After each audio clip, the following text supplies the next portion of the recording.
Yan.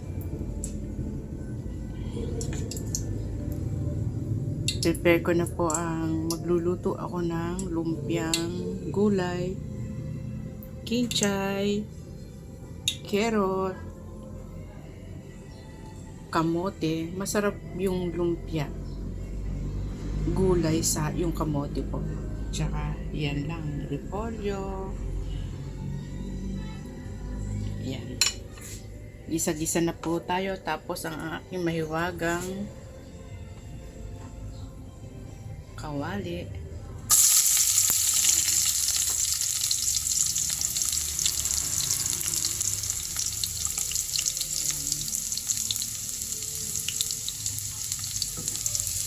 Konting halo-halo. Halo-halo. Hindi na po ako maglalagay ng sahog. Mainam na to, good for the health. Kesa ang kainin ng anak ko mga sitsirya. Ito na lang.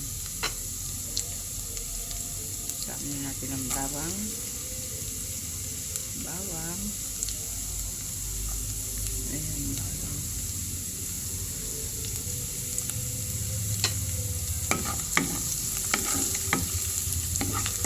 Ayan, carrot.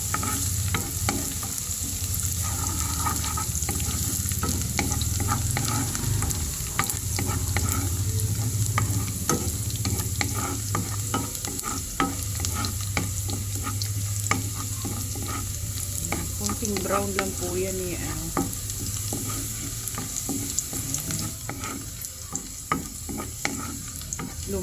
lumpiang gulay. Ayan lang po siya.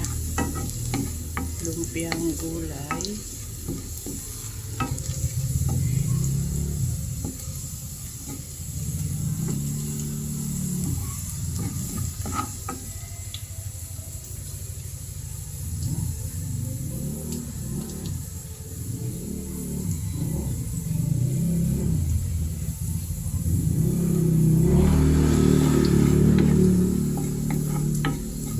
Brown na siya. Unahin natin tong kamote at medyo ano siya. Kamote.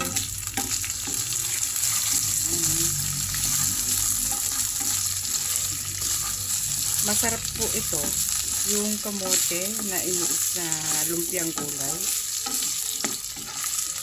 Ayan, siyempre. Ayan. Lakas natin ng konti yung apoy para yung kamote mabilis yan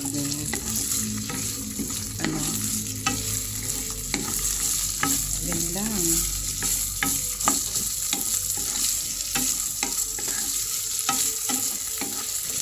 The best mga kaibigan, yung meriendang lumpiang gulay. Sa totoo lang po. Kesa kung ano-anong merienda. Hindi ba po?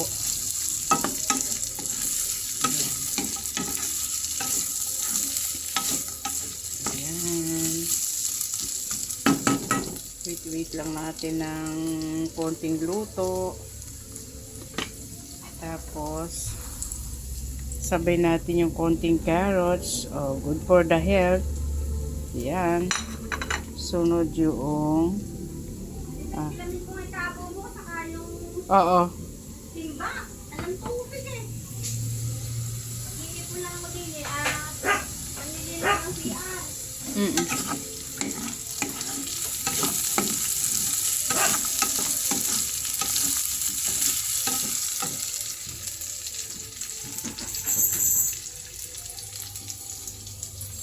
Hindi ba po?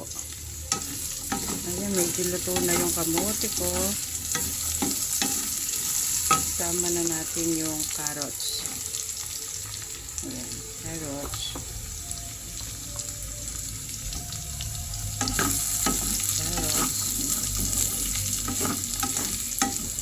Ganyan lang naman po.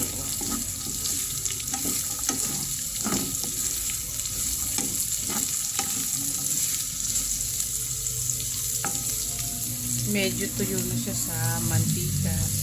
Lagyan natin ng konting tubig. Para hindi siya gano'n dumidikit sa kawali. Yan.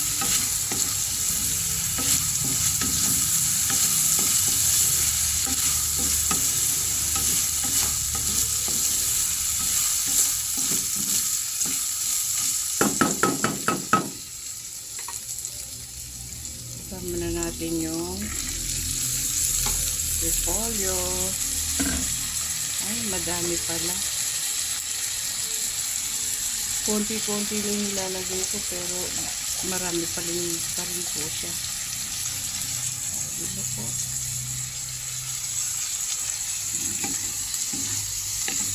Mix again.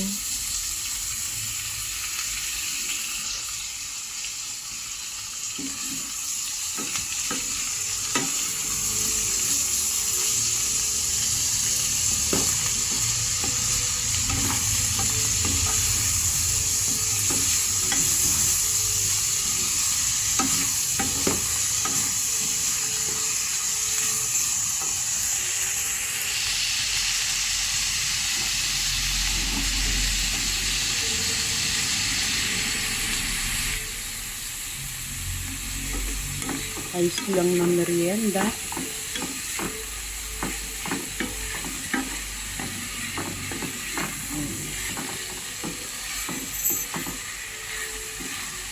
Hindi na po ako nag-a-add ng asin or betchin. Basta ang isang panlasa ko lang po ay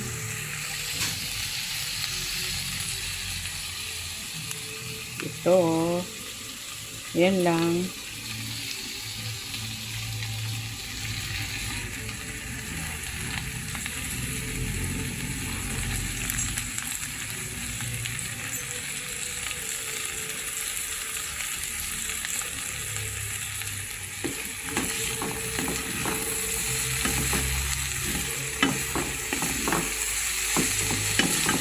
Add ulit tayo ng konting tubig para hindi dumidikit sa kawali.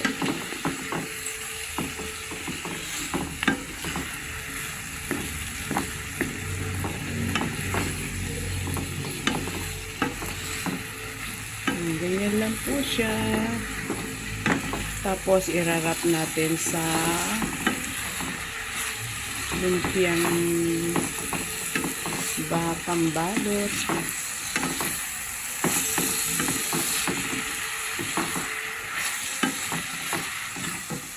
Add na natin yung celery.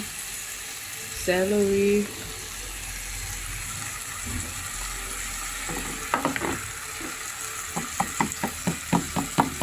yung natira. Ganyan lang po siya. Halo-halo.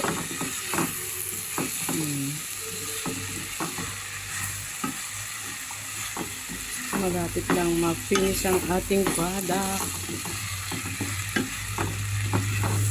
of the food. Masustansya para sa ating katawan. Ayan lang siya mga kaibigan. Ganyan lang.